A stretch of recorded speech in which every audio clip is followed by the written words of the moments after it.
तो one piece का episode 1131 आ चुका है, जहां पर हम लोग को देखने मिलता है कि जोरो का जो नथिंग हैपेंड वाला पूरा सीन था ना, उसको ओडा इतनी तुम ऐसा नहीं बोलोगे कि पूरा साफ कर दिए, लेकिन उसके कंपैरिजन में तुमको एक ऐसा सीन दिखाया जाता है जो तुमको देख के लगेगा कि भाई जोरो फिर भी अपने कैप्टन के लिए अपनी लॉयल्टी दिखाता है।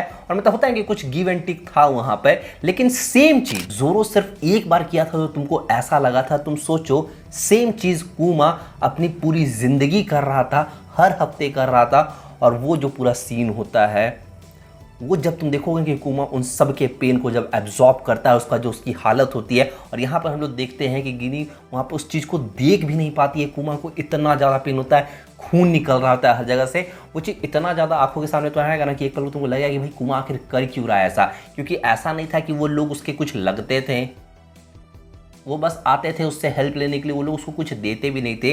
लेकिन फिर यही आती है राइटिंग, और जैसे कुमा को इंट्रोड्यूस किया गया था कोई बंदा उसको लाइक नहीं करता।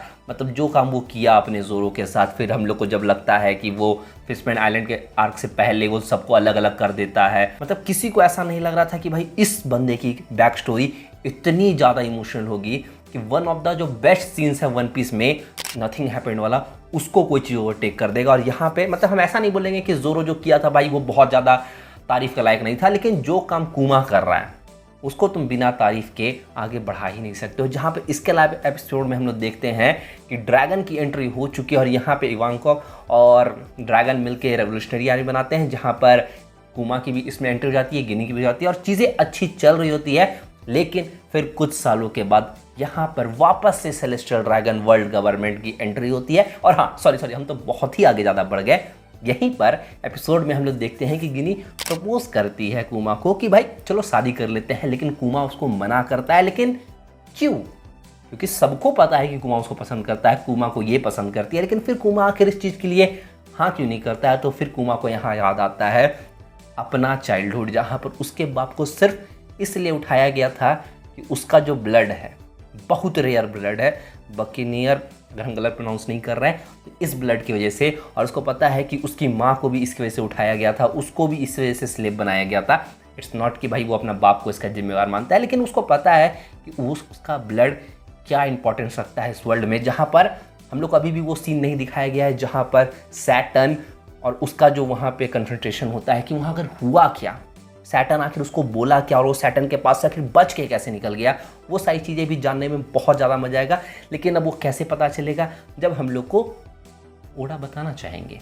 जहाँ पर इसी डर की वजह से अपना कुमा उसको मना कर देता है, डिस्पाइट कि वो उसको बहुत चाहता है, उससे बहुत प्यार करता है, उसके साथ अपनी पूरी ज़िंदगी बिताना चाहता है, लेकिन वो उससे शादी के लिए इनकार कर देता है। लेकिन हम लोग सबको पता है कि बाप तो वो बनेगा ही। अब यहाँ पे गलत सेंस में मत लेना, वो चीज़ तुमको स्टोरी के आगे कनेक्ट होगी। तो जहाँ पर हम लोग देखते हैं कि जो इस कंट्री का जो किंग था वो सेलेस्टियल ड्रैगन्स के लिए काम करता था, और वो साउथ वाले लोग जहाँ पे थोड़े बूढ़े लोग थे, वहाँ के लोगों पे पूरा जुल्म ढाने लगता है। जिसके बाद कुमा बाहर निकलता है, उन लोग के खिलाफ लड़ता है और कैद हो जाता है। हाँ, ऐसा नहीं था कि हाँ उसके पास पावर्स तो बहुत थी, और हमको भी लगता है कि भाई अगर वो चाहता तो मेरे को नहीं लगा था कि इस कंट्री में ऐसा कोई है या कोई ऐसा था जो उसको पकड़ सकता था। इट जस्ट कि वो खुद किया कि ठीक है भाई पकड़ लो, हमको जो लेना करना था हम कर चुके हैं, अब हमको पकड़ लो, क्योंकि वो बहुत ज़्यादा भी बुरा नहीं न बन सकता था। जहाँ पे जिसको हम लोग देखते हैं कि वो अकेले नहीं पकड़ाया था, गिनी और बाकी लोग भी जो थे साउथ वाले वो भी उसके साथ पकड़ा चुके थे।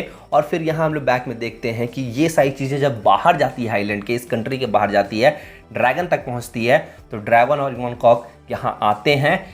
इस कंट्री के राजा को भाई मार देना चाहिए था उस बंदे को, क्योंकि सॉरी स्पॉइलर नहीं देंगे, तो उसको हटाते हैं वहाँ से और यहाँ पर कुमा को अपनी टीम में लाते हैं। जिसका तुमको याद होगा कि कुमा ही वो बंदा है जो लूफी के एक भाई को ट्रेन किया। उस भाई का नाम तुम लोग कमेंट में जरूर बताना हमको, अगर तुमको याद है तो एक बार में बिना गूगल चेक किए जरूर बताना। और उसके पास अभी एक डेविल फ्रूट भी है जो कि एस को बिलोंग करता था। इससे ज़्यादा भाई हिंट हम नहीं दे सकते हैं। जहाँ पर हम लोग देखते हैं कि एपिसोड के एंड में जब सब बहुत खुश रहते हैं, बनी बहुत खुश रहती है कि भाई अब हम जा रहे, बहुत दिनों के बाद कुमा से मिलेंगे, तो पीछे कुछ लोग आते हैं और उसको किडनैप कर लेते हैं। और ये बात जब ड्रैगन तक, कुमा तक पहुंचती है तो भाई वो लोग जिस तरह से शॉक होते हैं। कुमा को तो पूरा लाइफ ही फ्लैशबैक में चल जाता है कि उसकी माँ के साथ, उसके बाप के साथ जो हुआ है, गिनी के साथ भी क्या वही होगा। जहाँ पे ये लोग उसको ढूंढने का बहुत कोशिश करते हैं, लेकिन कुछ नहीं पता चलता है।